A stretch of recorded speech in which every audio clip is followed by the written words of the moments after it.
Many of the conquering British stayed on in this fertile garden province, and more arrived to settle in the rolling green hills of KwaZulu-Natal, and the legacy they created in this home from home lives on to this day in the Midlands. With an uncanny resemblance to the shires of England, complete with thatched cottages, rose gardens and public schools, the landscape has been tamed and somewhat romanticised in the true tradition of English folklore. The only wildlife you're likely to find here are the gaming fowl, which are picture perfect for this English country setting. Animals there are aplenty, but of the domestic kind, for like its English counterpart, the KwaZulu-Natal Midlands is farming country. The bovines here are of the milking producing variety, and not the buffalo of the game reserves on the north. And talking of milk, this scene is enough to make you yodel. Goats galore with inflated udders lining up to be relieved of their milk, which will be turned into goat's cheese.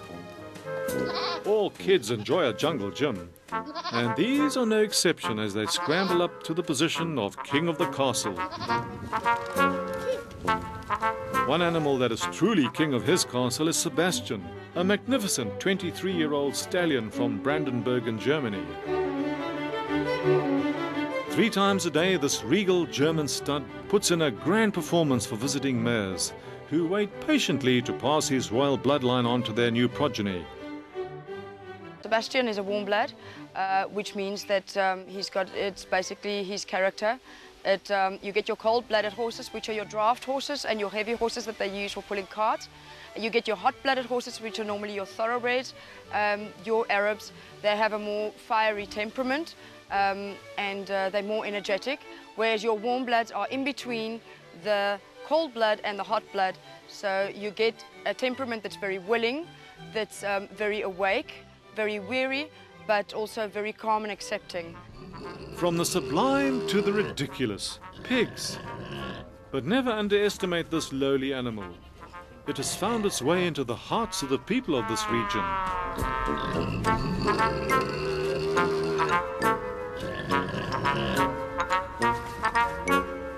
Drive along any country road here and you're bound to see their portraits emblazoned in some signage or other.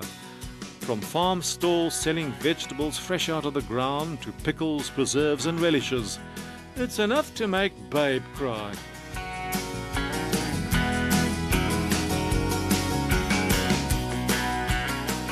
The Nottingham Road Brewery has nabbed the image of his wild cousin, the boar, to portray the jovial country taste of their home-brewed beer.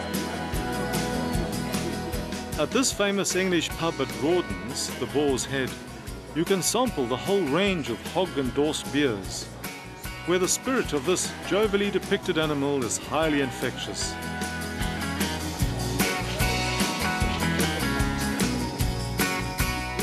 If you have a dog, suggest you don't take it anywhere near the Kingdom Weavers.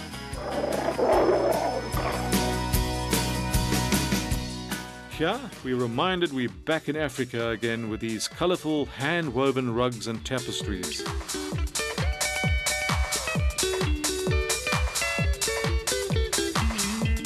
But even here, it's not possible to get away from English folklore. While you're momentarily transported back to merry England, you may just hear fairy chimes wafting through the air, a sure sign that you're in the vicinity of Kulamoya chimes. The penetrating sound of the Guinness Book contender for the largest chimes in the world draw you to this magical location atop a hill, overlooking the rolling farmlands.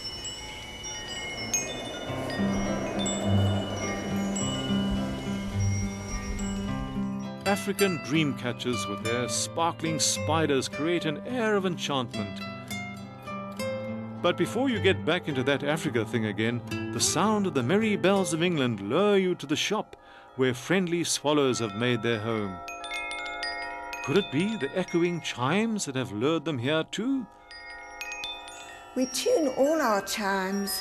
This is our wishing gong. It's a very special chime. It's calibrated to one note, the note F. But we have different vibrations making one sound. only got 4 chimes and it's a wonderful, peaceful sound. Do listen.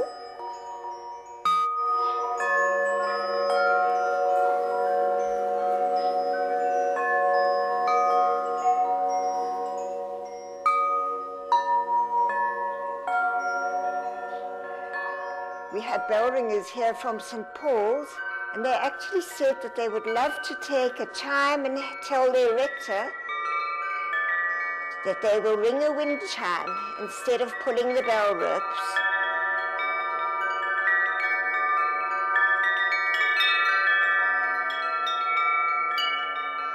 The next cathedral we shall visit is to be Winchester Cathedral. If you listen carefully, you'll think of Princess Di. This is the bells of the royals, a totally different sound that is so well known all over the world. A visit to the Hobbit's hut could find you transported into Middle-earth.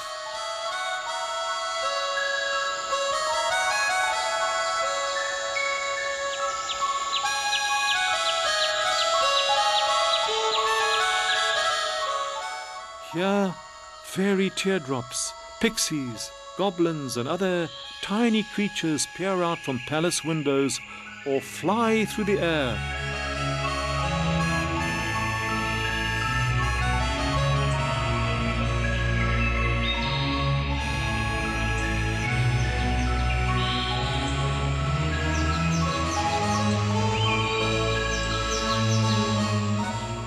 Where do they all come from? Surely not from far-off merry England. Venture into the garden shed behind the shop and you'll come across a multitude of mushrooms and fairies, as well as teardrops hanging from the ceiling like huge bunches of ripe grapes. This is the workshop of the Hobbit's Hut craftsmen, people of Africa who busy themselves the day long creating the magical creatures of European folklore.